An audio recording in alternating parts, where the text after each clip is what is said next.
नवरात्रि सिर्फ 9 दिनों का त्योहार नहीं, बल्कि शक्ति, साधना और विजय का पर्व है।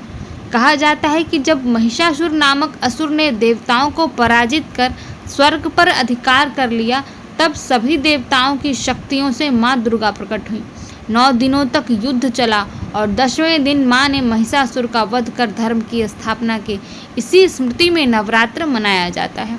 ये पर्व हमें याद दिलाता है कि बुराई कितनी भी प्रबल क्यों न हो, अंत में सत्य और धर्म की ही जीत होती है।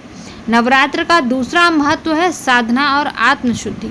इन 9 दिनों में उपवास, जप और ध्यान के जरिए हम अपने भीतर की नकारात्मक शक्तियों जैसे काम, क्रोध, लोभ, मोह और अहंकार को परास्त करने का प्रयास करते हैं। साथ ही नवरात्र प्रकृति से जुड़ा पर्व भी है। चैत्र और शारदीय नवरात्र दोनों ही ऋतु परिवर्तन और खेती के चक्र से जुड़े हुए हैं। यह समय है जब किसान नई आशाओं के साथ भविष्य की तैयारी करता है। बंगाल में यह दुर्गा पूजा का उत्सव है। गुजरात में गरबा और डांडिया की रातें प्रधान हैं। उत्तर भारत में रामलीला और दशहरे की तैयारियां। अलग अलग रूपों में, लेकिन एक ही संदेश है, शक्ति की आराधना और बुराई पर अच्छाई की विजय। इसलिए नवरात्र केवल धार्मिक पर्व नहीं, बल्कि जीवन जीने का एक सूत्र है कि कठिनाइयाँ चाहे जैसी हो, अंत में जीत उसी की होती है जो सच्चाई और विश्वास के साथ डटा रहता है।